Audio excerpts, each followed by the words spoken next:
अल्लाहुम्मा इय्याका नअबुदु व इय्याका नस्तईन।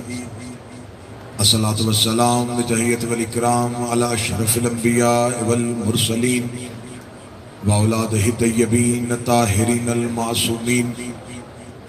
सुम्मा सलातु वस्सलामु अला अल सदीक़तुल मुबारका अल राज़ियतुल मर्ज़िया आलिमतु गैरे मुअल्लिमा बिन्तिल कलम वन्नून व सिर्र बैनल काफ वन्नून व दलील इरादत कुन फयकून व किताबल मकनून आयतुल्लाहिल उज़्मा व ज़ौजत आयतुल्लाहिल कुबरा मुहाफ़िज़तुन नबुव्वा व नाशिरतुल विलाया उम्मुल किताब उम्मुल कुरआन उम्मुल अनवार उम्मुल आइमा उम्मुल मासूमीन उम्मुल अलूम उम्मुल हुदा उम्मुल हसन उम्मुल हुसैन उम्मुल मोहसिन उम्मुल अब्बास व उम्मे अबीहा अल सय्यदा फातिमा ज़हरा सलामुल्लाहि अलैहा व लअनल्लाहु तआला अला अदाइहिम अजमईन। अम्मा बअद फ़क़द क़ाला हक़ सुब्हानहु तआला फ़ी किताबिहिल मजीद व फ़ुरक़ानिल हमीद। बिस्मिल्लाहिर्रहमानिर्रहीम। ज़क्किर फ़इन्न ज़िक्रा तनफ़उल मुमिनीन। बुलंदतर सलावात।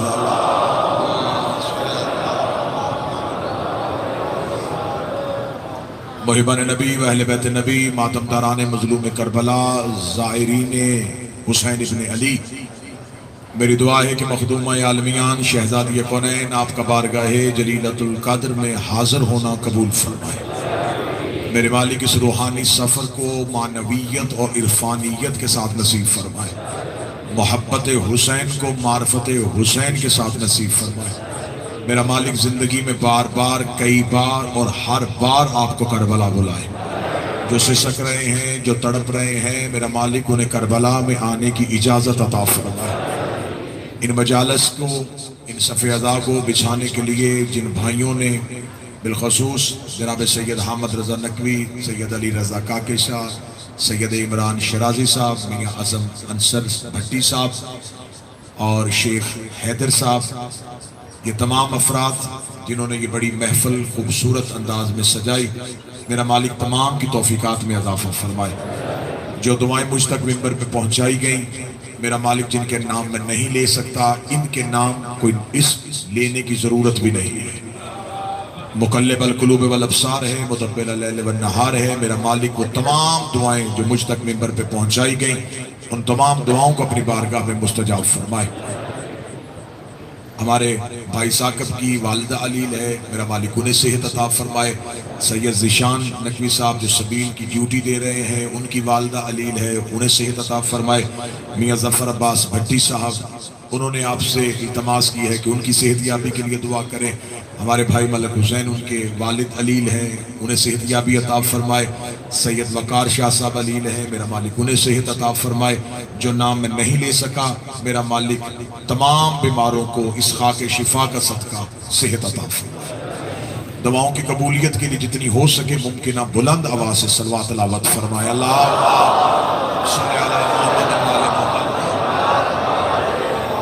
मैं यकीनन बखूबी समझता हूँ कि इतनी देर ज़मीन पे बैठना और बशरी थकावट और मुसलसल आप मजलिस में शरीक हैं।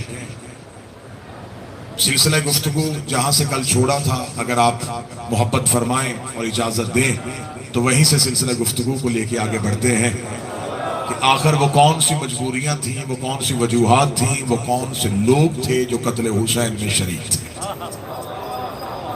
हम 18 ज़िलहज से गदीर पे खड़े हैं।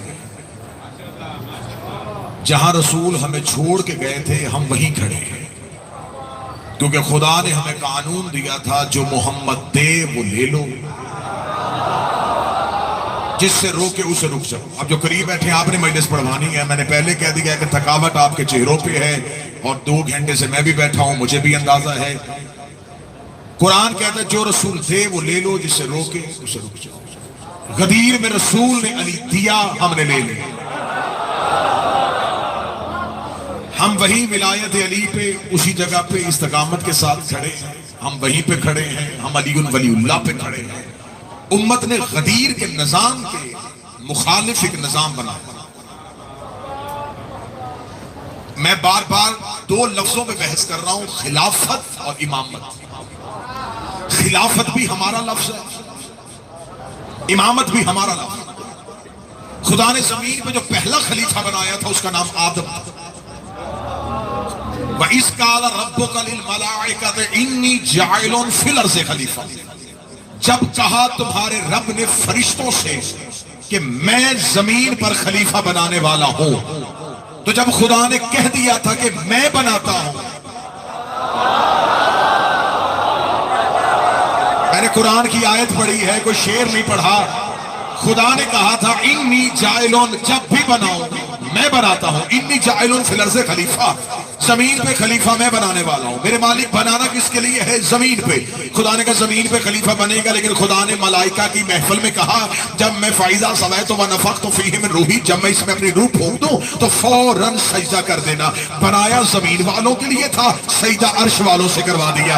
बनाया फर्श वालों के लिए था, सजदा अर्श वालों से करवा दिया। खुदा ने कहा जब मैं इसे खलीफा बनाऊं तो तुमने इसके आगे झुकना है। फरिश्तों ने कहा मेरे मालिक हमारी तस्बीहां, हमारे सजदे, हमारी इबादत गुजारी। फरमाया जब मेरी हुज्जत बने उसके मुकाबले में सजदे नहीं लाते, उसके मुकाबले में इबादत नहीं लाते, उसके मुकाबले में तकवा नहीं लाते, उसके मुकाबले में परहेजगारी नहीं लाते। आखिर उनमें से एक बहुत बड़ा इबादत गुजार उठा और उसने उठ के खड़े होकर कहा मेरे पास नमाजों की कसरत है, मेरे पास सजदों की कसरत है, मैं तेरे बनाए हुए को नहीं झुकूंगा। खुदा ने न मोहलत दी, जबकि वो गफ्फारुल ज़नूब था, वो सत्तारुल अय्यूब था, वो गुनाहों को माफ करता था, वो ऐबों पे पर्दा डालता था, वो क़यामत तक के लिए तौबा को मुकर्रर करता है। उस खुदा ने कहा फ़ख़रुज लानतो इला यौमिद्दीन, अभी का अभी यहाँ से निकल जा, अब क़यामत तक के लिए तुझ पे लानत होगी। मेरे मालिक इसने तेरा इनकार नहीं किया, इसने तेरे सजदे का इनकार नहीं किया, इसने तेरी तौहीद का इनकार नहीं किया, इसने सिर्फ आदम का इनकार किया और तूने इसे फौरन निकाल दिया। मालिक नमाज़ें देख, मालिक सजदे देख, मालिक इबादत देख। खुदा ने कहा आज इसे इसलिए निकाल दिया है, हुज्जत भी पहली है, मुनकर भी पहला है, हुज्जत भी पहली है, इनकार करने वाला भी पहला है। अगर आज इसे सजदों की वजह से माफ कर देता तो कल बड़े बड़े इबादत गुजार अपने चेहरे सजदे वाले लेके मेरी बारगाह में आ जाते कि उसे भी माफ कर दिया, हमें भी माफ कर दे। मैं इसे लानती बना के बता रहा हूं, जब मैं सफीउल्लाह का मुनकर बर्दाश्त नहीं करता तो अली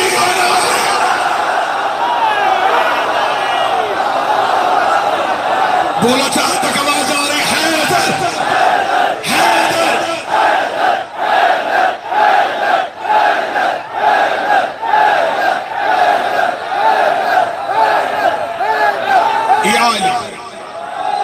जब मैं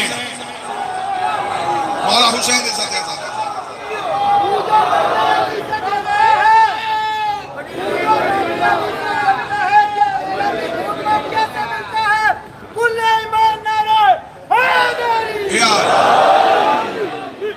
उतरी थकावट जी, चेहरे हशाश में शाश।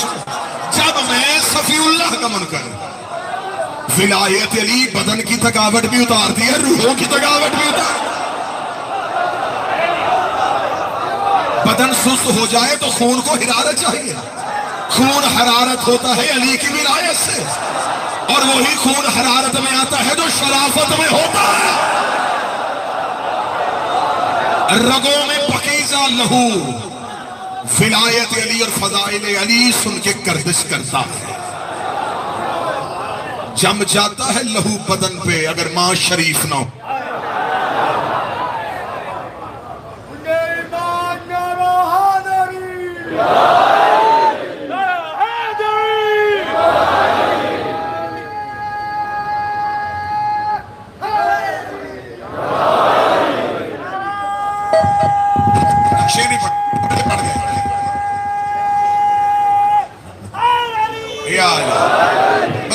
बस वक्त बहुत ज्यादा हो गया, बहुत ज्यादा बैठे, जल्दी जल्दी सफर।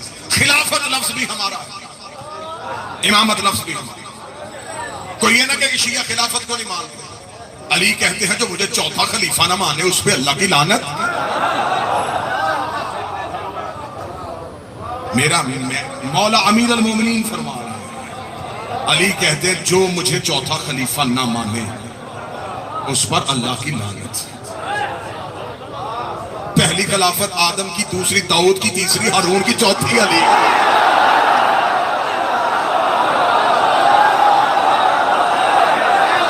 पहला अल्लाह का खलीफा, मैं अल्लाह के खलीफा की बात कर रहा था। चेहरे जनाब के परेशान क्यों हुए? पहली खिलाफत आदम की, दूसरी दाऊद की, तीसरी हारून की, चौथी अली की।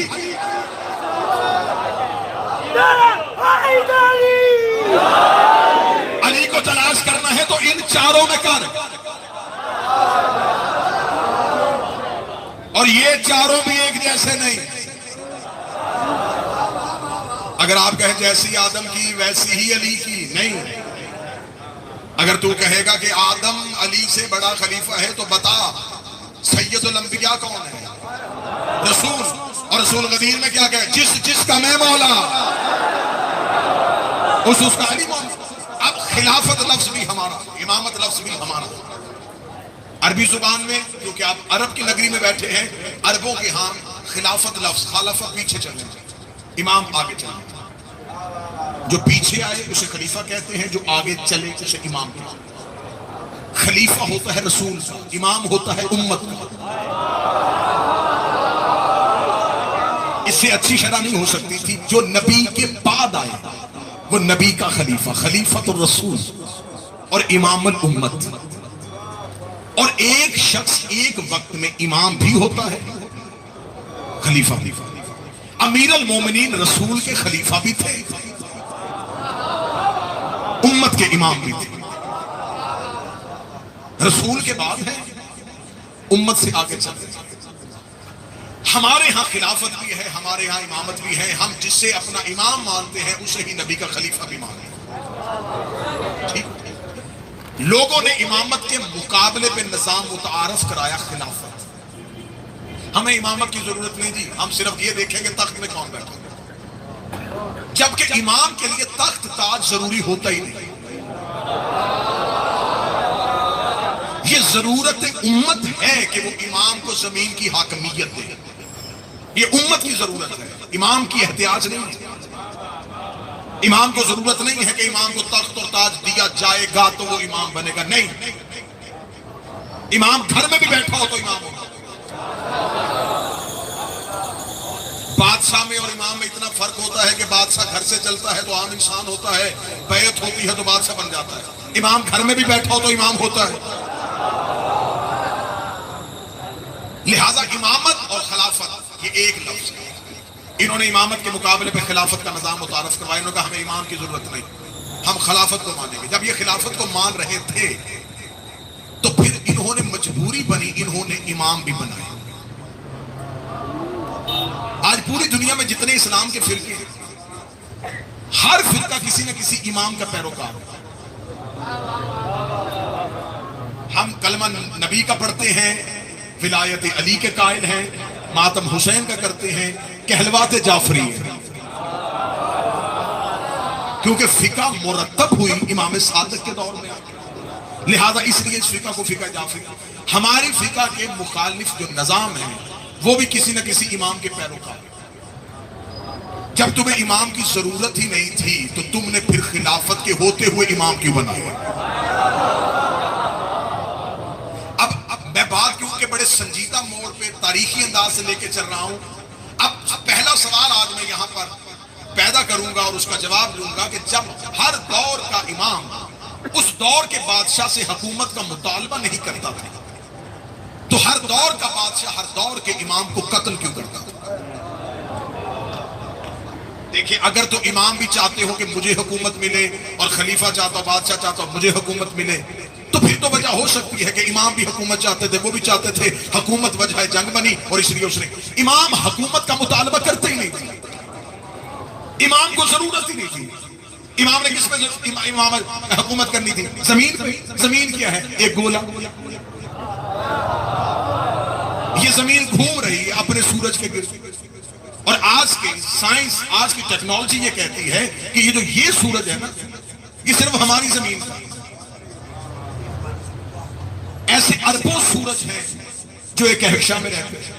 ये हमारे मिल्की वे जो है, ये एक गैलेक्सी, फिर इसके ऊपर एक सुपर गैलेक्सी, फिर उसके ऊपर एक कायनात, फिर उसके ऊपर एक आलम, फिर उसके ऊपर 18,000 आलमीन, 18,000 आलमीन को फिर एक कायनात में लपेटा हुआ है। यानी कि कायनात में आलमीन, आलमीन में आलम, आलमीन में एक कहकशा आजम, उस कहकशा आजम के अंदर एक कहकशा, उस कहकशा के अंदर कई सूरज, उन अरबों सूरजों में से एक सूरज, उस सूरज की एक जमीन, उस जमीन का एक शहर, उस शहर की एक कच्ची मस्जिद के मुसल्ले पे बैठ के मौलवी पूछ रहा है कि अली क्या है।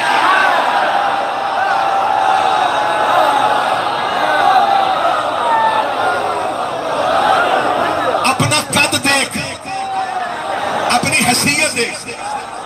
अली जमीन का इमाम नहीं, अली कायनात और आलमीन का इमाम। अली को तेरे जमीन के एक शहर की गवर्नरी से क्या गर्ज। सुलेमान नबी गुजरा था वादी नमल से, कुरान में पूरी कहानी मौजूद है। तख्त हवा में जिन्नात उड़ा रहे थे, फरिश्ते पीछे चल रहे थे, हवाओं को चलने का हुक्म देता था, परिंदों की बोलियां जानता। इतनी अजीम सल्तनत वाले सुलेमान जब वादी नमल से गुजरे तो एक चींटी ने जमीन पर रेंगते हुए बाकी चींटियों को आवाज दी कि ऐ चींटियों, अपनी पिलों के अंदर चली जाओ, कहीं सुलेमान का लश्कर तुम्हें कुचल न दे। हवा में उड़ते हुए सुलेमान ने चींटी की आवाज सुनी। कुरानी वाकया है, अपना तख्त जमीन पे उतारा, चींटियों में से उसी को उठाया जो बोली थी, हथेली पर रख के सुलेमान ने कहा, जालिम समझा नबी को? क्या कहा था तूने अभी? क्या मैं तुझे कुचल दूं? तूने जालिम समझा है? उसका जान की अमान पाऊं तो अर्ज करूं। जुमला पूरा नहीं सुना सरकार आपने। मैंने ये नहीं कहा था सुलेमान तुम्हें कुचल ना दे, मैंने कहा सुलेमान का लश्कर, आप मासूम हैं, सहाबी तो नहीं। कहां गए? चींटी जानती थी कि नबी के साथ रहने वाले नबी जैसे नहीं होते। मैंने कहा है सुलेमान का लश्कर तुम्हें कुचल ना दे। मैं इख्तियारात इमामत पढ़ने लगा हूं, और इसी वादिये नमल से एक जंग से वापसी पे अली गुजरे थे। उस वक्त की चींटियों की सरदार ने कहा था, ऐ चींटियों, बिलों से बाहर आओ, वो देखो अली आ रहा है। जैसे सुलेमान ने तख्त जमीन पे उतारा था, वैसे ही अली ने जमीन पे उतारा। उसी चींटी को उठा के अली ने यदुल्लाही हाथ में रखा और रख के कहा, मुद्दतों पहले के नबी गुजरा था, नाम उसका सुलेमान था। उस वक्त तुम्हारे कबीले की सरदार ने कहा था बिलों के अंदर चली जाओ, तूने कहा बिलों से बाहर आ जाओ। उसका वो नबी था, तेरा चेहरा देखना इबादत है।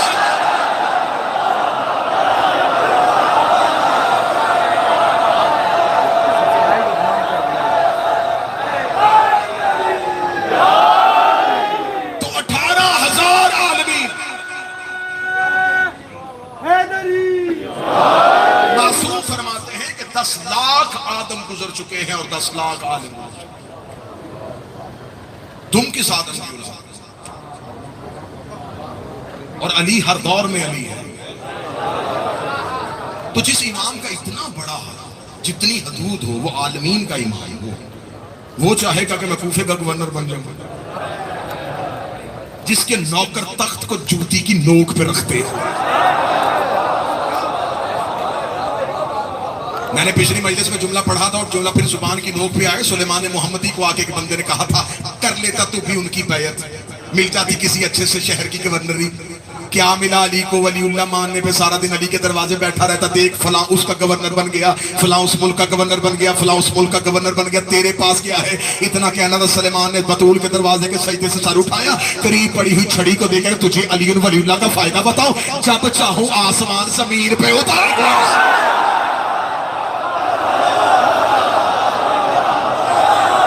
सूरज चढ़ाते हैं, कायनात से खेलते हैं अली के नौकर। तो जिसके नौकर के पास ये इख्तियार था, उसका मालिक कहेगा कि मुझे शाम दे दो, मुझे कूफा दे दो। ये खिलाफत इमामत की मजबूरी बादशाहत नहीं थी। अब सवाल फिर वही खड़ा है कि जब इमाम बादशाह चाहते नहीं थे तो बादशाह कत्ल क्यों करता था? अब वक्त क्योंकि इतनी तेजी से गुजर रहा है, ये मौजू इतना तवील है, इसमें अशरे, एक अशरा नहीं अशरे पढ़े सालों पढ़ा जाए इस मौजू को। मैं एक जुमले पे सवाल का जवाब देने लगा हूं और जो अदब और इल्म के कायल हैं वो इसी जुमले को बेहतर समझ लेंगे। बादशाह इमाम को कैद क्यों करता था? ये इमामत को कैद नहीं करते थे, किरदार मोहम्मद को लोगों की नजरों से ओझल करते थे।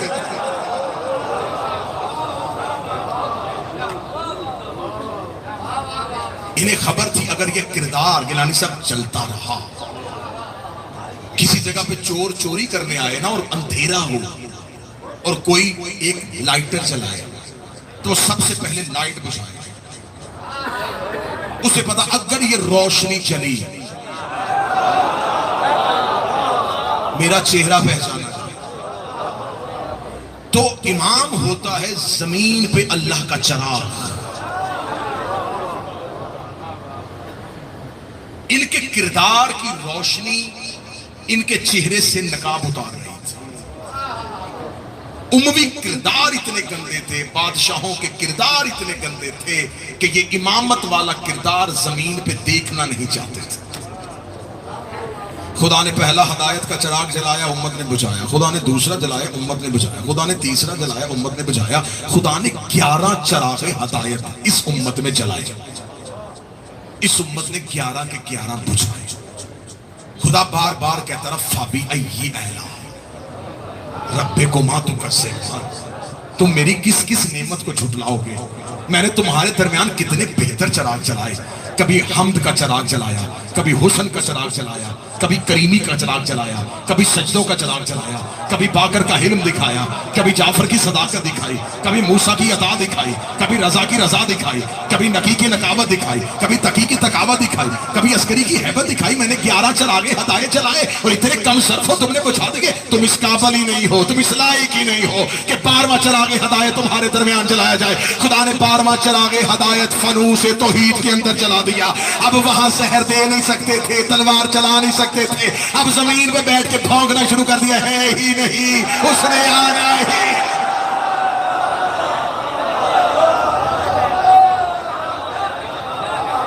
इसलिए तो मीर मोनस ने कहा था फनूस बन के जिसकी हिफाजत हवा करे वो शम्मा क्या बुझे जिसे रोशन खुदा करे। ये इमामत के किरदार थे। हर दौर की बादशाहत हर दौर की इमामत से टकराती है।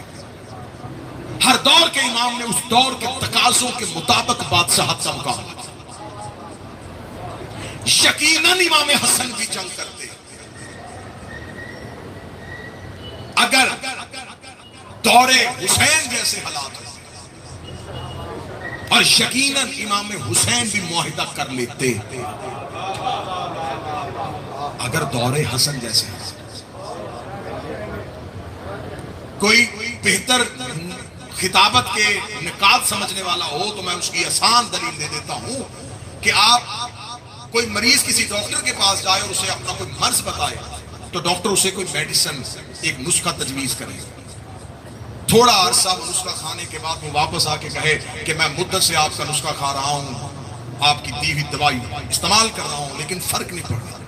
वो कहेगा मैंने बड़ी कोशिश की थी कि मर्ज दवा से ठीक हो जाए, अब मर्ज बढ़ गया है, अब इसके लिए एक सर्जरी चाहिए, अब इसके लिए एक ऑपरेशन चाहिए। कोशिश की थी कि लिख के मर्ज दूर कर दूं। मैंने तो पहले कहा था कि लतीफ बंदा सर उठाए जिसे खिताबत की लताफत और बारीकियों का अंदाजा है।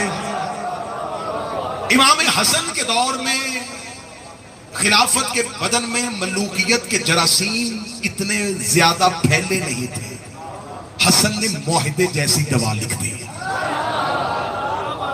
और आप ये ना समझे कि वो सुलहनामा था, वो शमशीर थी हसन मौला की। एक वाइट पेपर भेजा गया मलूकियत और बादशाहत की तरफ से इमामत की तरफ, जो चाहे लिख दे। किन्होंने भेजा? बादशाहों ने। किस घर से आया? खिलाफत वाले घर से। किन की तरफ आया? इमामत वाले। थोड़ा अरसा पहले इसी घर से किसी ने कहा था कागज कलम दो,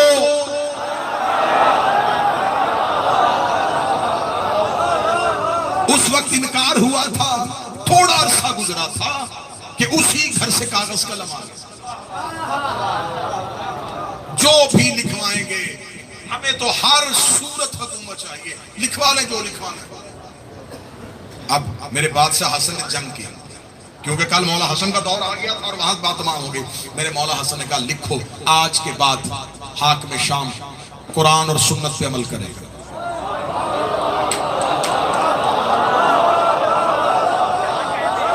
उन्हें जल्दी थी कि हम मरकज में पहुंचे, हम कैपिटल इस्लाम में पहुंचे, मदीना में भी हमारा निजाम आ जाए।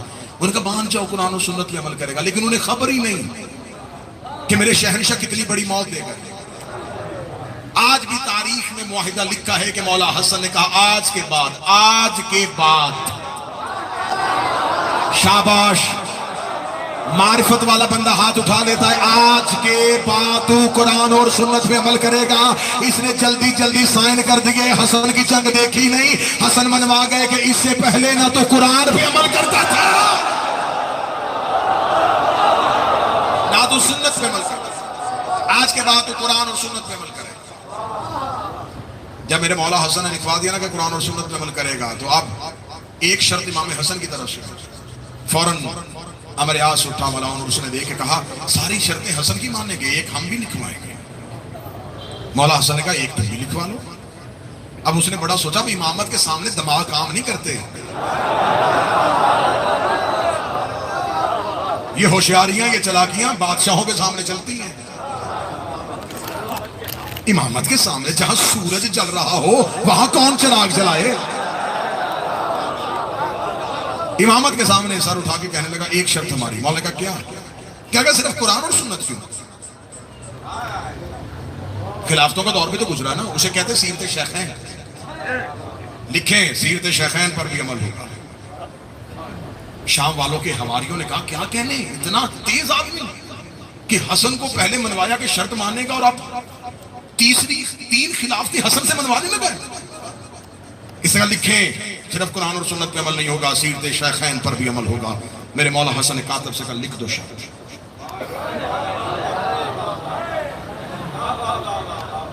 इमामत के पास बैठने वालों ने ये इमामत का फैसला समझा नहीं। याद रखना, इमामत के किसी फैसले में क्यों, क्या, कैसे नहीं कहते। इमाम कहे ना कि तंदूर में छलांग लगा दो, तो लगा देते। मौला का लिखते, कातब कहता, मौला सीरत शेखैन। मौला का लिख।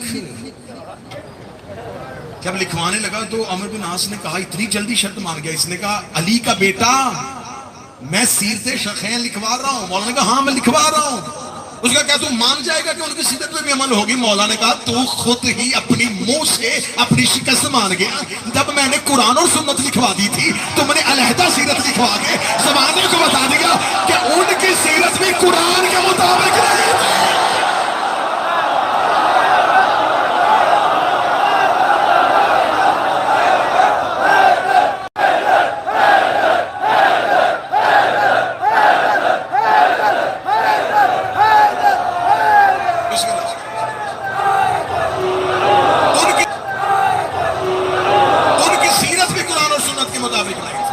अगर उनकी सीरत कुरान और सुन्नत के मुताबिक थी तो अलहदा शर्त लिखवाने की जरूरत क्यों पेश आई? अब तूने अलहदा लिखवाई है, तू कुरान और सुन्नत से खुद ही हटा दिया उनको। जब मैंने आईने इलाही कानून रिसालत लिखवा दिया था, तुम्हें सीरत क्यों लिखवानी पड़ी? मौला का अगली शर्त मेरी लिखो, तुम्हारी हो गई। आज के बाद कोई खतीब मिंबर पे अली को नहीं भौंकेगा।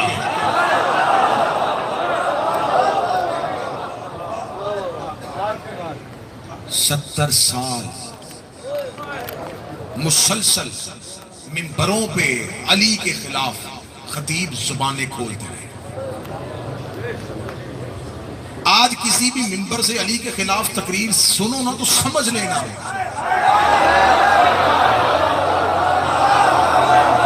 ये शाम वाले का मिंबर है। आज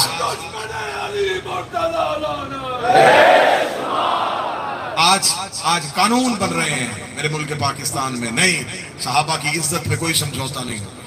तो इस कानून को यहां से क्यों शुरू करना है, पीछे से शुरू करना। ये जो जुर्म गले में डाल के फिर रहा हूं, ये यही था। मेरे पाकिस्तान के लोग हैं, मैंने जिंदगी में कभी मिंबर पे, क्योंकि मैंने अपना फैसला इन बादशाहों को दे दिया, गदाई इनकी है, नौकरी इनकी है। 2 साल पहले इसी से 1 रात कबल मैंने वतन छोड़ा था, और फैसला आज कर लो, जिन्होंने छुड़वाया था वो कहां पहुंचे और मैं कहां पहुंचा। वक्त ने फैसला कर दिया, मैं तो वहां आ गया जो हमारी मंजिल में।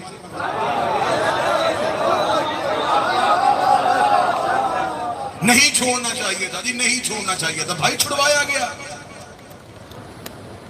कहा गया कि 1 रात के अंदर वतन छोड़ो, वरना ये मानो। वो मैं मान नहीं सकता, और वो मानने के लिए तुम्हारे कई बड़ों ने साइन कर दिए थे। मुझे खबर है कि कौन कौन किस किस कमरे में बैठ के क्या क्या करवाना चाह रहा था। ये बातें होंगी जब शहनशाह आएंगे, तब। लोगों से इंसाफ तो मांगना ही नहीं, जंग की ही 12वें के लिए। नौकरी शहनशाह की है, हमारी क्या मजाल है कि मैं मिंबर पे बैठ के, ये मिंबर अली के फजाइल के लिए है, अपनी खूबियों के लिए नहीं है। ये मजमा मुझे सुनने नहीं आया, ये अली सुनने के लिए आया। तो लिहाजा ये फैसला होगा जब वक्त का 12वां इमाम आएगा कि कौन कौन कहां कहां किस किस सूफी वाला किरदार अदा कर रहा था।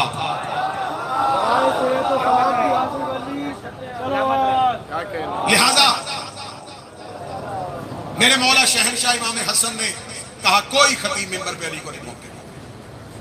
आज लोग कह रहे हैं साहबा की इज्जत पे कोई समझौता नहीं होगा, तो कानून पीछे लेके जाए। अली को इमाम नहीं मानते, साहबी तो मानते हो। तो अगर साहबा को मानने से बंदा काफिर, ना मानने से बंदा काफिर हो जाता है, उसका क्या करोगे जिसने अली को नहीं माना।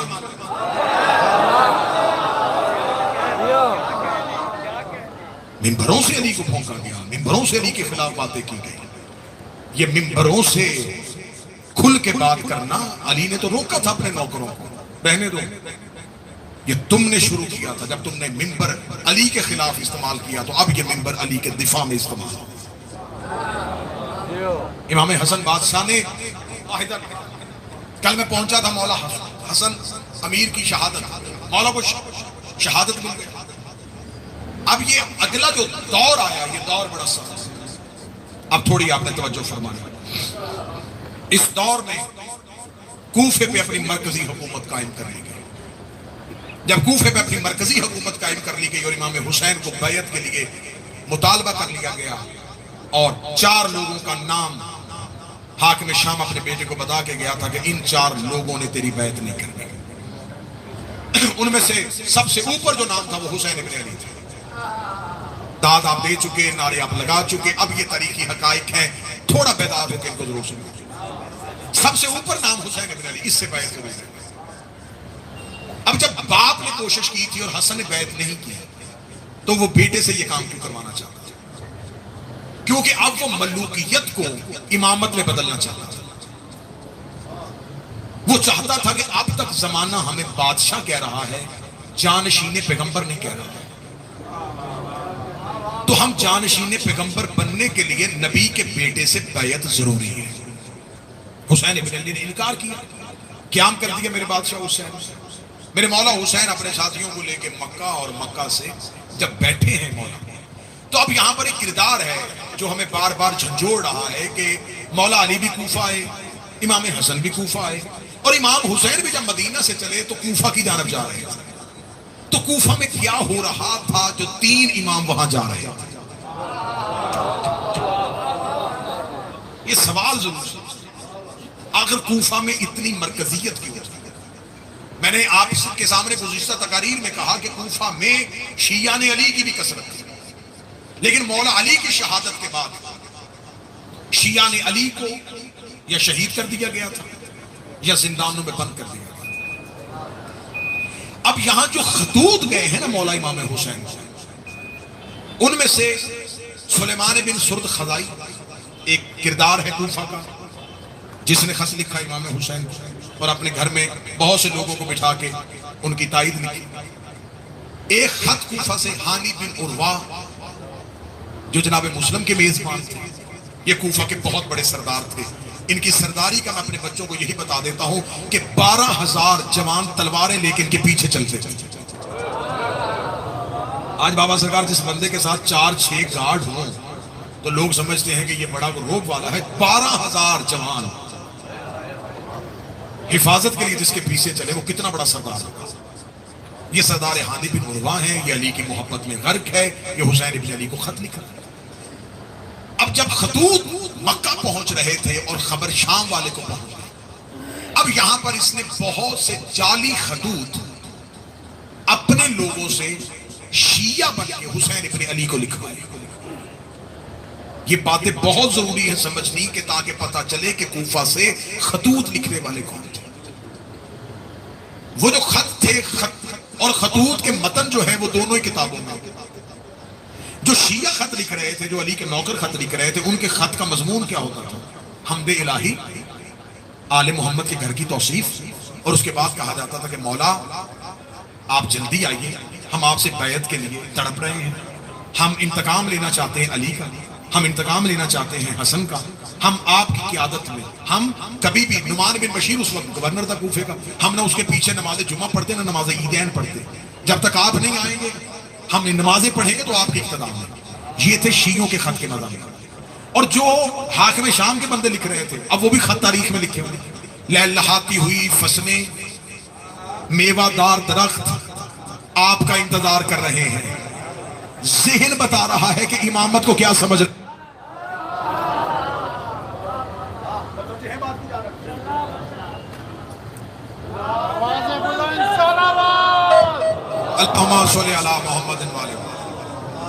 बड़ी अहम एक बात आज की, क्योंकि मुझे कल की गुफ्तगू से मुसलसल, कल क्योंकि आखिरी मजलिस होगी हमारी इस नशिस्त की, तो उस मजलिस से मुसलसल होने के लिए मुझे ये तमहीद बड़ी जरूरी है। आप थोड़ा जाके इस तमहीद को जरूर सुन लीजिए। अब ये खतूत बता रहे हैं कि वो इमामत के मजाज को क्या समझ रहे हैं। वो मेवों के लालच दे रहे हैं, वो फसलों, वो दरियाओं के लालच दे।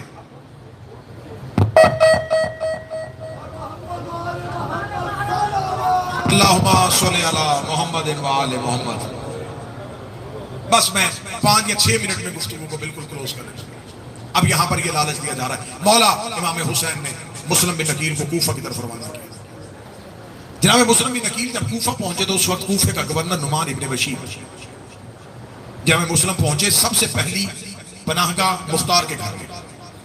जनाब मुख्तार ने जब देखा कि हम अपने क्याम करना है, तो जनाब मुख्तार जनाब मुस्लिम को हानी के घर छोड़ के खुद गए थे। जो लोग अली मौला की शहादत के बाद अली के शिया कूफा छोड़ के दूसरे इलाकों में चले गए थे, उनको वापस लेने गए थे कि आओ अब दोबारा क्याम करना।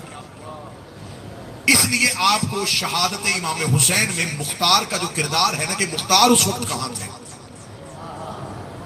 तो ये उस सवाल का जवाब है कि जनाब मुख्तार अली के शियों को क्याम के लिए आमादा करने के लिए कूफा से निकल गए और जाते हुए जनाब मुस्लिम को हानी बिन उर्वा के घर छोड़ दिए।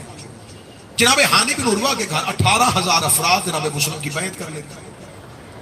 खबर शाम पहुंच जाती है और उसे कहा जाता है कि कूफा गया तेरे हाथ से। उधर हुसैन मक्का पहुंच गए और हुसैन का सफीर मुस्लिम बिन अकील हाशमी कूफे बैठ गए और कूफे के कबीले बैत कर रहे हैं और मुख्तार बाकी शियों को लेने के लिए निकल पड़ा। अब लम्हों में फैसला करना, जल्दी कर क्या करना। इसने अपने बाप के वफादार ईसाई मुलाजम सरजौन को बुलाया और बुला के कहा, क्योंकि तूने मेरे बाप के साथ एक लंबा अरसा गुजारा, मैं तो अभी अभी हाकिम बनाऊंगा और इसको हुकूमत के असूलों का नहीं पता। ये खेल तमाशे का, लाहव लाभ का मदा था, इसको हुकूमत नहीं करनी आती। इसने कहा मुझे बता इस वक्त क्या करना चाहिए। उसने कहा काम मैं तुझे बताऊंगा लेकिन तुझे करना नहीं। उसने कहा मैं करूंगा। उसने कहा फिर एक नाम है जिसका तुम्हें सहारा लेना चाहिए। इसने कहा वो कौन? इसने कहा इब्ने ज़ियाद। अब मेरी कौम के नौजवानों, ये इब्ने ज़ियाद कौन था? मैंने कहा था कि मैंने एक एक कातिल के घर तक जाना है। नाम इसका उबैदुल्लाह था, बेटा ये ज़ियाद का था। ज़ियाद अरब का वाहद बच्चा है जो मां के नाम से मंसूब था। इसे ज़ियाद इब्ने सुमैया कहा जाता था क्योंकि इसके बाप का किसी को पता नहीं था। मैं ये तारीखी हकायत पढ़, मां के नाम के साथ मंसूब था। आखिर जब लोगों ने बहुत ये मशहूर हो गया तो इसने अपनी मां से जाके गिला किया कि मुझसे लोग मेरी वल्दियत के बारे में पूछते हैं, तो उसने कहा कि तेरा बाप अबू सुफियान। इसने अबू सुफियान के पास जाके कहा कि मैं तेरा बेटा हूं। उसने मानने से इनकार कर दिया। तो अब अबू सुफियान ही का तो बेटा माविया था, उसको गवारा ही नहीं था कि कोई मेरा भाई होने का दावा करे, लिहाजा उस नफरत की वजह से इसे कबूल नहीं किया जाता था। अब सरजौन ने कहा कि उसका बेटा अबैदुल्ला जो है वो इंतहाई सख्त दिल है। इस वक्त वो बसरे का गवर्नर है, अगर कूफा भी उसके कब्जे में दे दे तो वो हुसैन इब्ने अली का रास्ता रोक ले। मजबूरी थी, कूफा हाथ से जा रहा था। इसने खत लिखा कि ठीक है, इब्ने ज़ियाद को कहो कि मैं कूफा भी तेरे पास देता हूं, बसरा भी तेरा, कूफा भी तेरा। अब उसकी चांदी हो गई कि बसरा भी मेरे पास और कूफा भी मेरे पास। यहां 2 मिनट रह गए और मेरी बात खत्म हो रही। अब इब्ने ज़ियाद जो है वो एक लश्कर लेके कूफा की तरफ निकल गया। जनाब मुस्लिम कूफा में बैठे हैं और लोग बैत कर चुके हैं। इब्ने ज़ियाद जब कूफा से बाहर पहुंचा है तो शाम होने वाली थी, जैसे सूरज के ढलने का इंतजार किया। इसने अपना लिबास तब्दील किया। इसने सर पे स्याह अमामा रखा जो हाशमी रखते थे, और हाशमियों के यहां ये थी, ये अमामे के दोनों तरफ से जो कपड़े का हिस्सा है इसे छोड़ते थे। इसने हाशमियों की तरह वो कपड़े के दोनों हिस्से और दोनों किनारे छोड़े, एक स्याह लिबास लिबे तन की, एक अरब घोड़े पे हाशमियों की रफ्तार के साथ कूफे की तरफ चला, और उससे पहले लोगों को भेज दिया कि कूफे जाके ऐलान करवाओ कि हुसैन आए। अब यहां मैं इस दौर को ऐसा उभारूंगा और ऐसा आपके जहनों में नक्शा छोड़ूंगा कि आपको इस दौर में क्या क्या नजर आएगा और क्या क्या आप देख रहे हैं। जो ही इब्ने ज़ियाद कूफा के अंदर दाखिल हुआ तो ऐलान हो गया हुसैन आ रहे। लोगों ने देखा कि वाकई स्याह अमामा, वही हाशमी लिबास, चेहरे पे नकाब। अब कूफे के लोगों की अक्सरियत ने हुसैन देखे हुए नहीं थे। अब दौड़े, हुसैन आ गए, हुसैन आ गए, हुसैन आ गए, मरहबा मरहबा मरहबा, छतों पे गलियों में रश। अब यहां हुआ क्या, इनके पास मोहब्बत इमाम थी, मार्फत इमाम नहीं थी। अगला जुमला मैं कहूंगा कि मुझे तुम कहो ना कि अपनी 10 तकरीरें तोल, तो मैं इस जुमले पे तोलने लगा हूं। इमाम की मार्फत ना हो तो लोग इब्ने ज़ियाद को भी हुसैन समझ लेते हैं। मौला हुसैन इज्जत है।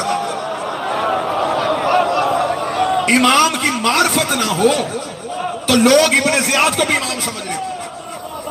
मार्फत ही नहीं थी, खोखली मोहब्बत, जुबानी मोहब्बत। हम हुसैन को चाहते हैं, हम हुसैन से प्यार करेंगे, और इब्ने ज़ियाद के घोड़े के आगे दौड़े, हुसैन आ गए, हुसैन। और जिनको मारिफत थी उन्होंने घर की खिड़की खोली।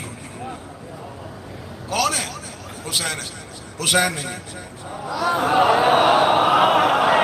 गुलाम ने कहा पूरा कूफा गलियों में आ गया। उसने कहा हुसैन होता तो रात की तारीकी में ना आता। हैदर करार का बेटा है,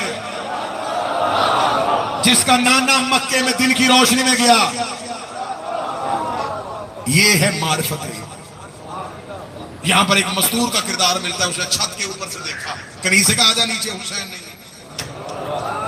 उसने कहा तूने देखा है हुसैन को? उसने कहा नहीं देखा। उसने कहा कैसे पता चला? उसने कहा हुसैन होता तो पीछे अकबर और अब्बास आ रहे होते, हाशमियों का नरगा होता, यूं बुज़दिल सिपाहियों के साथ हुसैन।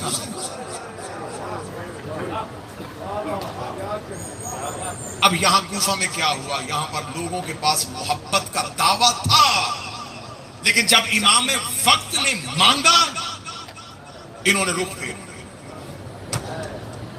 इसी किरदार को अब लेके इमाम से मांगना सब कुछ है, लेकिन जब इमाम मांगे फिर अगर चेहरा फिर जाए तो समझ लेना मजाज कूफी है।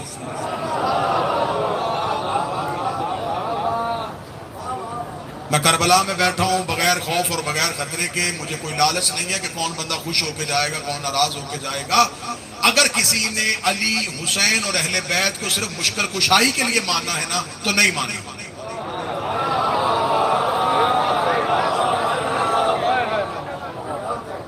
अगर मार्फत इमाम ही नहीं है, अगर रूहे हुसैन ही नहीं है, अगर फिक्र हुसैन ही नहीं है, अगर इस्तकलाल ही नहीं है, अगर अज़म हुसैन ही नहीं आया, अगर कुर्बानी देने का जज्बा ही पैदा नहीं हुआ, अगर हुसैन पे मर मिटने की ताकत ही नहीं आई, तो सिर्फ हुसैन अपनी मदद के लिए मांगा, ये भी दे दे, ये भी दे दे, ये भी दे दे, ये भी दे दे, ये भी दे दे। मैंने अलम पे जब भी चिराग देखा है, मन्नत का देखा है, मोहब्बत का नहीं देखा।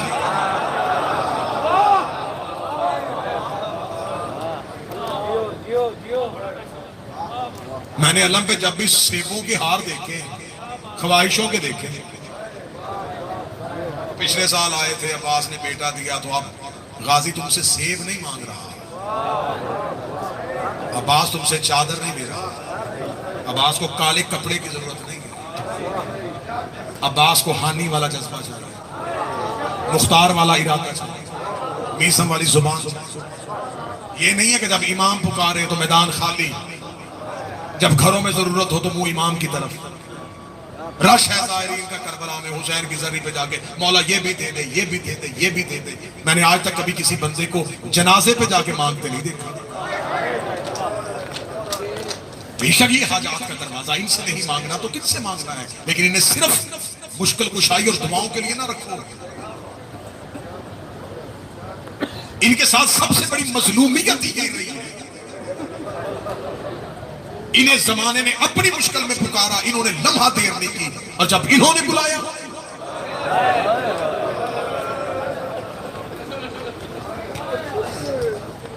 ये मौजूदा दौर की बात है। ये पीर अहमद शाह जी मेरे मौसन है, मेरे लिए काबिल एहतराम, ये गवाही देंगे। मैं करबला में था, ये पिछले जब ये कोविड जो था ये अरूज में था, ज़ायरीन जो तड़प के आते हैं ना, पता चला था ना फ्लाइटें बंद हो रही हैं, तो मैंने भागते हुए बंदे भी करबला से देखे, जल्दी घर चले, फिर पता नहीं क्या हो, फ्लाइट मिले ना मिले, तो घबरा जाते हैं। हल्का सा बीमार भी हो तो मैंने घबराते हुए लोग देखे।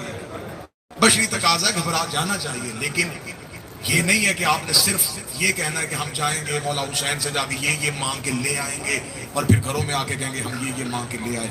हुसैन से हुसैन मांगो। बाखुदा उस वक्त से होशियार हो जाओ जब वक्त का इमाम आएगा, और कोई ये कह के अपना चेहरा ना फेर ले कि मौला भी मेरी तैयारी मुकम्मल नहीं है। इस सोच के साथ इन गलियों में फिरना, यहां 12वां सर से अमामा उतार के रो रहा है।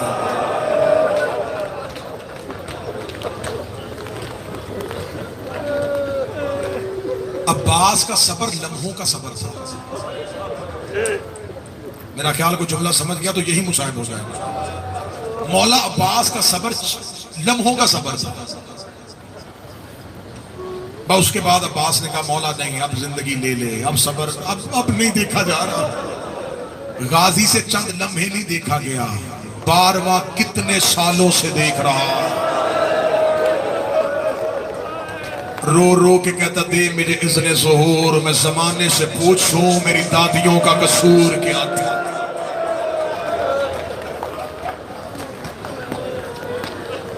बस ये पैगाम है, मेरी माओ अपनी बच्चों की तरबियत करो तो हुसैन पे मरने के लिए,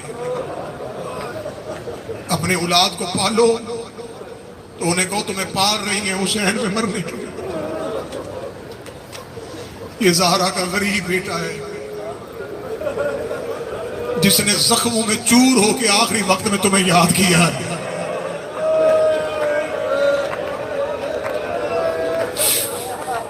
मरते वक्त बंदे किसे याद करते हैं? जिसे सबसे ज्यादा प्यार हो। हुसैन की 4 साल की बेटी करीब खड़ी थी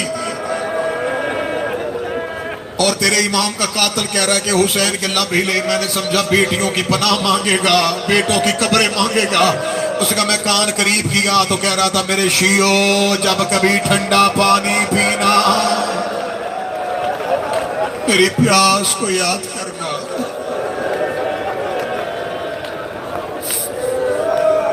हाय हुसैन, हाय हुसैन, हाय मौला तेरी गुरबत।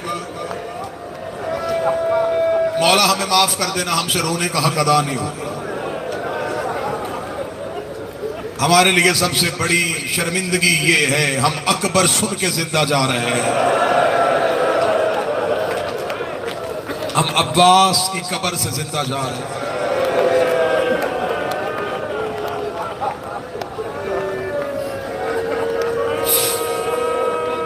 कल आखिरी रात है हुसैन,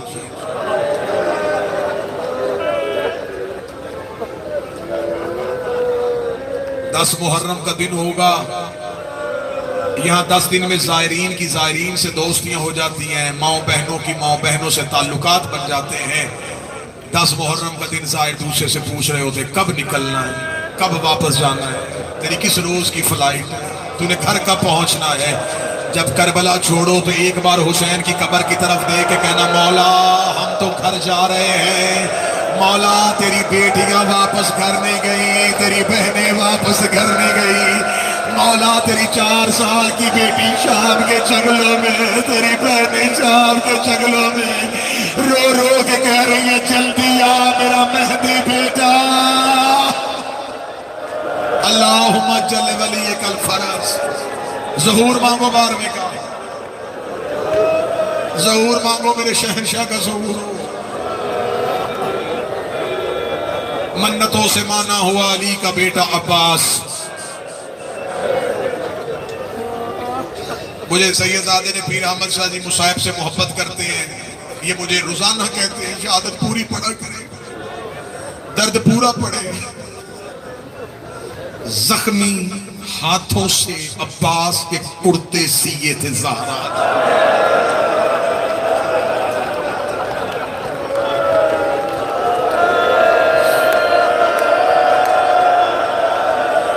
ज़ैनब को करीब बुला के कहती थी ज़ैनब ये मैंने अपने अब्बास का लिबास तैयार किया है, जब मेरा अब्बास कुर्ता पहने उसके हाथ चूम के कहना अम्मा फातिमा सलाम कह रही थी।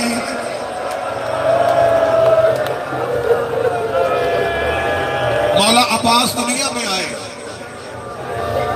इतना उठाया है बहनों ने अब्बास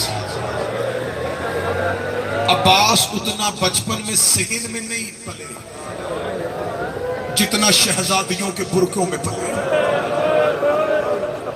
वक्त मुकर्रर थे बहनों के, इतनी देर तू उठाएगी, इतनी देर मैं उठाऊंगा। गाजी सारा दिन अली की बेटियों के घर रहते, मेरा बादशाह अब्बास चलने के काबिल हुआ। बीबी उम्मल बनीन शहर में बैठी थी, गाजी घर आए, बीबी देखा थी गाजी जी अम्मा अब्बास कहाँ गए थे, अम्मा बहनों के घर। बीबी देखे कहती कौन सी बहने, अम्मा आलिया बहन, अम्मा कलसूफ बहन। उम्मल बनी ने अब्बास को बुलाया, अपने जानू पे बिठा के कहा अब्बास जब तक तू छोटा था मैं चुप रही, अब्बास अब तू बड़ा हो गया है, मैं आज आखिरी बार तुम्हें बता रही हूँ वो तेरी बहनें नहीं है अब्बास, वो सैयदजादियां हैं, तू कनीज का बेटा है। अब्बास वो ज़हरा की बेटियां हैं, तो कनीज का बेटा है। इतना कहना था अब्बास उठ के खड़ा हुआ, छोटे छोटे हाथ जोड़े, रो के कहा अम्मा मैं उनकी कनीज का बेटा हूँ। कहा हाँ तू उनकी कनीज का बेटा है। कहता वो मुझे भाई अब्बास क्यों कहती है, कहता वो तो उनकी करीबी है। अब्बास आज के बाद उनके घर कम जाना तो भाइयों से पर्दा करती है, वो बाबे से पर्दा करती है। 3 रातें अब्बास आलिया के घर नहीं गया। बीबी ज़ैनब रो कहती मेरा दिल घबरा रहा है, कोई मेरे अब्बास को बुलाए। अब्बास बीबी के घर आया, बीबी जमीन पे बैठी, आवाज आई गाजी, रो के कहता जी आकाज़ादे।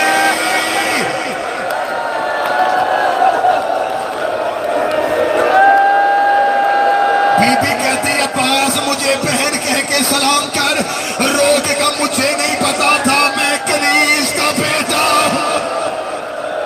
बीबी रो के कहती अगर कनीज का बेटा है इतनी देर मेरे घर क्यों आता रहा, मैं तो बाबे से पर्दा करती हूँ, मैं तो भाइयों से पर्दा करती हूँ। गाजी ने सर आलिया के कदमों पे रखा, रोकर जो आता रहा वो माफ कर दे। आज के बाद गाजी दरवाजे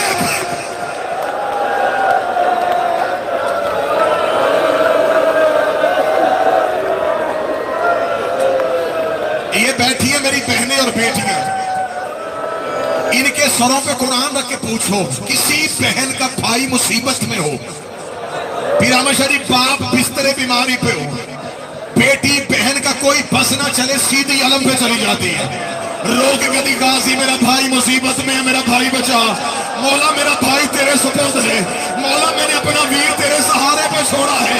और मेरी बहनों सर पे मातम करके बताओ, तुम्हें अब्बास पे इतना मान है, अब्बास की अपनी बहनों को अब्बास पे कितना मान होगा?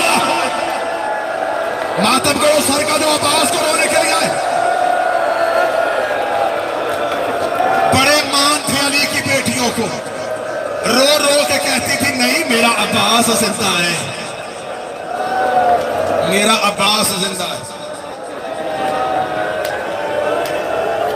करबला तक आते हुए आलिया तसल्ली में रही, शबे अशूर आलिया तसल्ली में रही। मक्तल कहती है जब गए ना अब्बास हुसैन से इजाजत लेने,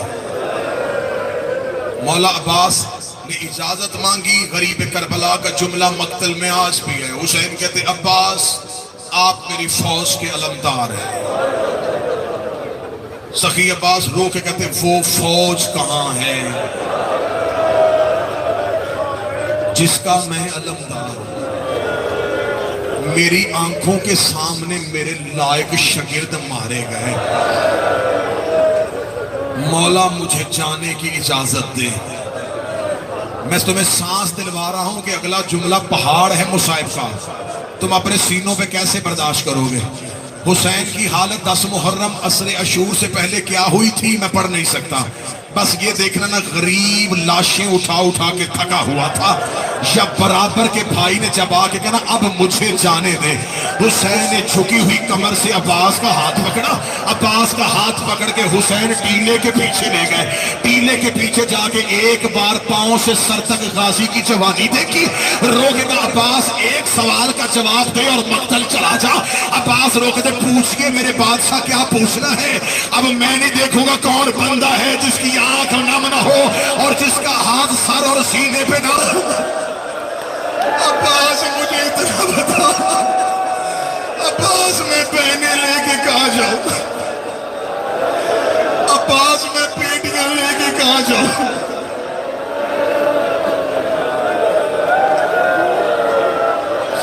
तड़प गया अब्बास, रोके का मौला इजाजत दे। हुसैन रोके कहते अब्बास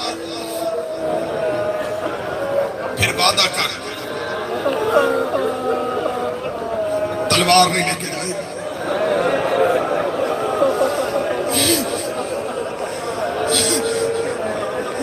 मौला गाजी कहते बादशाह बगैर तलवार के कैसे लड़ूंगा?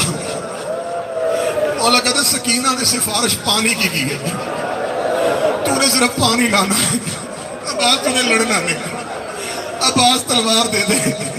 अब्बास रोके कहते मौला तलवार दे, मौला तलवार दे। सिपाही के पास असला, मेरा जिगर फट रहा है, मैं करबला में बैठ के जुमला कैसे पढ़ूं?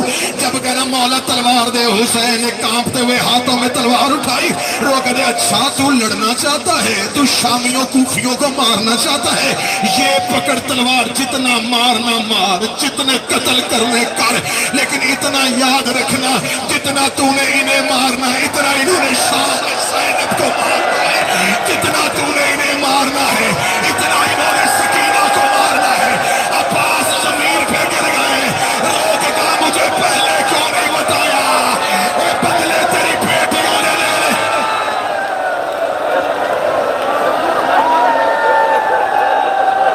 अब्बास जितना मारना, अब्बास अब्बास बदले ज़ैनब ने देने। और करबला में बैठ के अब्बास सुनने वालों और गाजी के नौकरों और अब्बास की कनीजों, अब्बास बदले अली की बेटियों ने देने।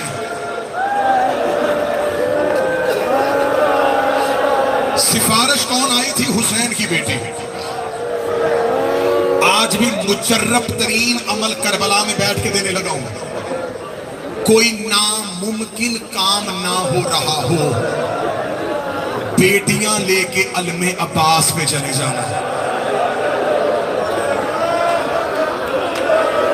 करबला में आए हो, अगर कोई बेटी साथ लेके आया है ना, तुमने अपनी सिफारिश करवानी हो गाजी के हरम में बेटी ले जाना। बेटी अब्बास की जरी पे खड़ी करके कहना मौला मैं बेटी सिफारिश बना के लाया हूं। गाजी बेटियां खाली नहीं भेजता, इसलिए कि आखिरी वक्त में हुसैन की सकीना अब्बास का हाथ पकड़ के आई थी, रोक के कहती बाबा मैं सिफारिश लेके आई। गाजी की सिफारिश का नाम है सकीना,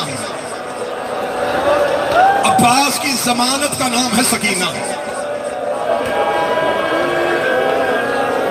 मौला हुसैन की आवाज आई, सकीना क्यों भेज रही है अब्बास? बाबा पानी चाहिए। ओ मेरी शहजादी किसके लिए? बाबा असगर के लिए। सकीना असगर तेरा क्या लगता है? बाबा मेरा भाई है। सकीना अब्बास मेरा क्या लगता है? बाबा तेरा भाई है। सकीना तेरे भाई की उम्र कितनी है? बाबा 6 माह। सकीना मेरे अब्बास की उम्र कितनी है? बाबा 32 साल। रोक के तो खुद फैसला कर ले, ऐसे ना हो ना तेरा 6 माह का बचे ना मेरा 32 साल का बचे।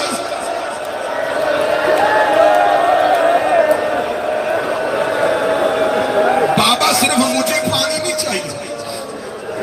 मौला सदात के बच्चे हाथों में खुश कुएं से निकले, बार बार कह रहे हैं सकीना तो कह गाजी से अब्बास तेरे हुक्म नहीं डालेगा। मौला हुसैन की आवाज है, अच्छा सकीना पहना चचा को मशकीजा। खुश्क मशकीजा उठाया हुसैन की बेटी ने। मैं जुमला आराम से पढ़ दूंगा, जैसे बर्दाश्त करो वैसे बर्दाश्त करके सुन लेना। अब्बास का जवान कद, 4 साल की सैयदादी, जब बीबी ने मशकीजा यूं की आगाजी झुके, झुकते झुकते झुकते अब्बास इतना झुके, अब्बास के दोनों हाथ सकीना के कदमों पे आ गए। हुसैन ने दूर से देखा, आवाज आई अब्बास तूने मेरी 4 साल की बेटी का जंगल में हया किया, मैं वादा करता हूं क़यामत तक तेरा हाथ अलमों पे बुलंद रहेगा। और मेरा वफादार अब्बास,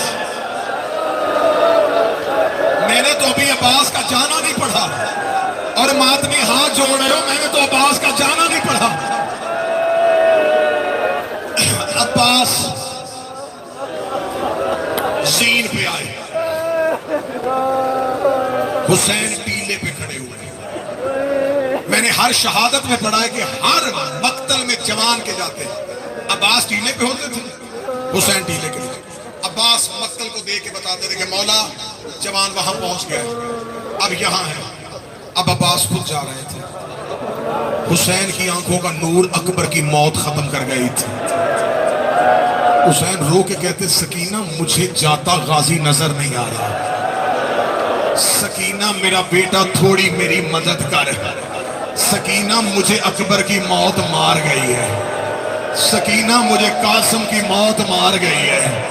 सकीना मुझे टीले पे खड़े होके चचा का जाना बताती रहे। अब तैयारी कर लेना जो करबला में मातम करने के लिए आए हो। 4 साल की मासूमा करबला के टीले पे खड़ी हुई बीबी की आवाज आई, मेरा चचा घोड़े की जीन पे आ गया। हुसैन की आवाज आई, मरहबा या अब्बास। बीबी की आवाज आई, मेरा चचा फौजों के दरमियान चला गया। आवाज आई, मरहबा या अब्बास। मासूमा रो के कदी, बाबा मेरे चचा के खौफ से फौजों ने फुरात का किनारा छोड़ दिया। आवाज आई, मरहबा या अब्बास। बीबी कदी, मेरे चचा ने फुरात कब्जे पे ले लिया। आवाज आई, मरहबा उम्मुल बनीन का बेटा। आवाज आई, मेरे चचा का घोड़ा दरिया में चला गया। आवाज आई, मरहबा मेरे बाबे की तलवार का वारस। आवाज आई, मेरे चचा ने मशकीजा भर लिया। आवाज आई, मरहबा मेरी बहनों का वफादार। आवाज आई, मेरे चचा का घोड़ा दरिया से निकल आया। आवाज आई, मरहबा मेरे बाबे की कमर का जोर। आवाज आई, मेरा चचा फौजों में आ गया। आवाज आई, मरहबा मेरा चांद। सकीना रो के कहती, बाबा मेरे चचा को फौजों ने घेर लिया है। आवाज आई, इन्ना लिल्लाह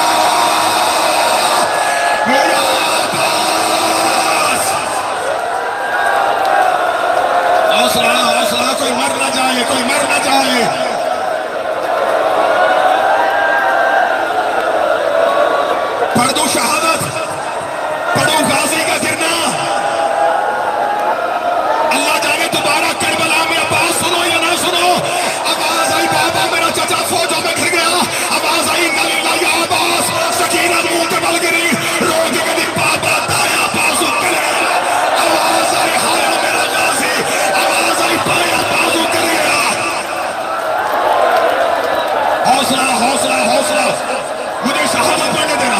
जब तक मैं इशारा न करूं अल्लाह लेके आना। एक लम्हे के लिए बैठ रहा है, एक लम्हे के लिए बैठ। अजरो को मिला अल्लाह, अजरो को मिला अल्लाह। बाबा बिठाना, बिठाना जवान को, हाथ पकड़े बिठा देना। जो करीब बैठो हाथ पकड़ो। आवाज आई बाबा, मेरे चचा का बायां बाजू गिर गया। हुसैन ने कमर पे हाथ रखा। अगला जुमला बर्दाश्त करना। सकीना की आवाज आई, बाबा मेरा चचा घोड़े पे नहीं, हुसैन कुहनियों के बल चले। आवाज आई, मेरा गाजी मार दिया, मेरा जवान मार दिया।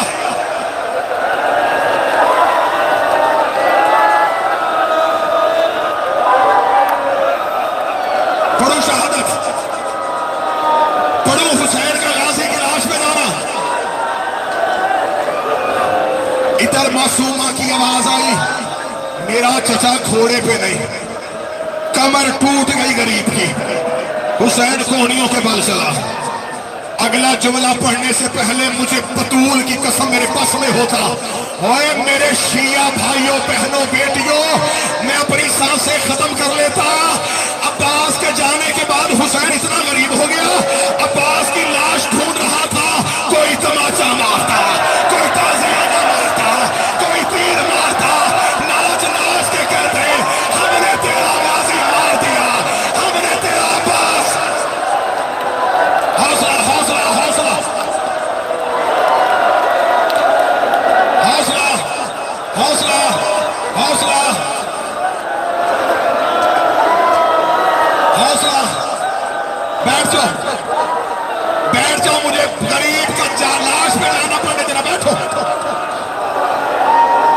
हाय अब्बास, हाय जवानी, हाय शबाब, हाय पर्दा, हाय चादर, हाय ज़ैनब की गुर्बात। बैठो बैठो बैठो बैठो, मुझे गाजी पढ़ने देना।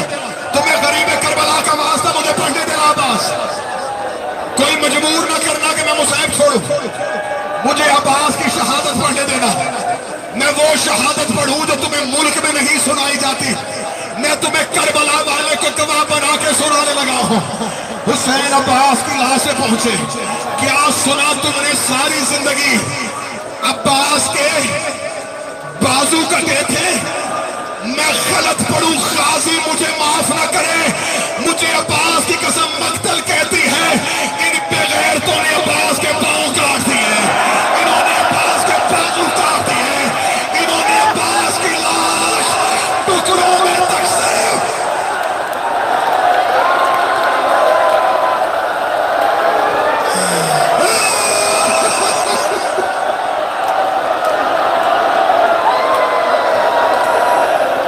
इतना काटा इन्होंने अब्बास को, इतने टुकड़े किए इन्होंने अब्बास के।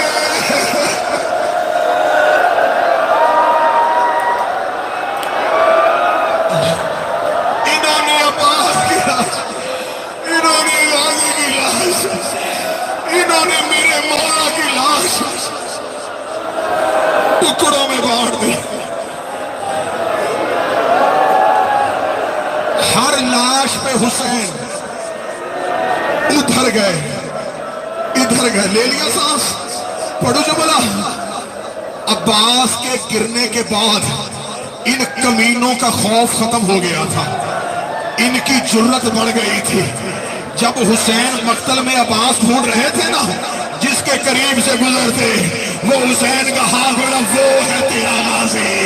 कोई कहता वो है तेरा गाजी। हुसैन कोई टुकड़ा वहां से।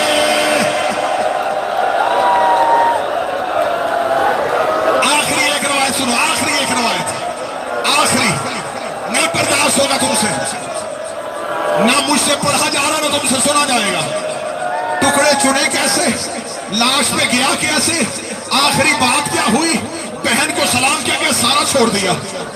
करबला में बैठे हो, मजलिस खत्म हो, आखिरी रवायत, आखिरी रवायत, आखिरी रवायत, बतूल का वास्ता, आखिरी रवायत। अभी मजलिस खत्म हो, मौला अब्बास के हरम में जा, गाजी के हरम में जाओ, मौला अब्बास की जरी के दाएं जानब है बाबे उम्मल बनीन, हाजतें पूरी करने वाला दरवाजा। पूछो मुझसे, मैं करबला में खड़ा हूं, ये दरवाजा बीबी उम्मल बनीन के नाम से मंसूब क्यों हुआ? जब पहली बार करबला आई थी ना, अब्बास की मां, गाजी की मां की कमर झुकी हुई थी, मेरी शहजादी हुसैन को रो रो के आंखों की बेनाई चली गई थी। लेके कौन आया था? पांचवा इमाम बाकर। जाहिर बैठे हो मेरी माएं बहनें बेटियां, मैंने पूरे मुसाहिब में तुम्हारी मिन्नत नहीं की, अब उम्मल बनीन को राजी कर देना है, इसके बेटों को रो लेना है, क्योंकि ये सारी जिंदगी बेटों को नहीं रोई। ये जब भी रोती थी हुसैन को रोती थी, ये बेटों को नहीं रो सकी थी। आज आई हो तो उम्मल बनीन की हसरत पूरी कर देना। मौला बाकर ने हाथ पकड़ा, जहां दरवाजा है ना वहां तक पहुंचे। बीबी देखे कहती, बाकिर कहां लेके जा रहा है? दादी, अब्बास मौला की कब्र ना, मुझे हुसैन की कब्र में लेके जा। मैं हुसैन को रोने आई हूं, मैं हुसैन की मां हूं, मैं अब्बास को रोने नहीं आई। इतना कहना था या करबला के गरीब की कब्र कांपी आवाज है, अल्लाह मैं कहता हूं एक बार अब्बास को रोके आ। हुक्म इमाम समझ के झुकी हुई कब्र से गाजी की मां कब्र अब्बास पे आई। अब बर्दाश्त कर लेना, जब कब्र अब्बास पे आई, बाकर ने मां को कब्र गाजी पे बिठाया। बीबी ने उम्मल बनीन ने अब्बास की कब्र पे हाथ मारे, रोक के कहती, बाकर ये तो असगर की कब्र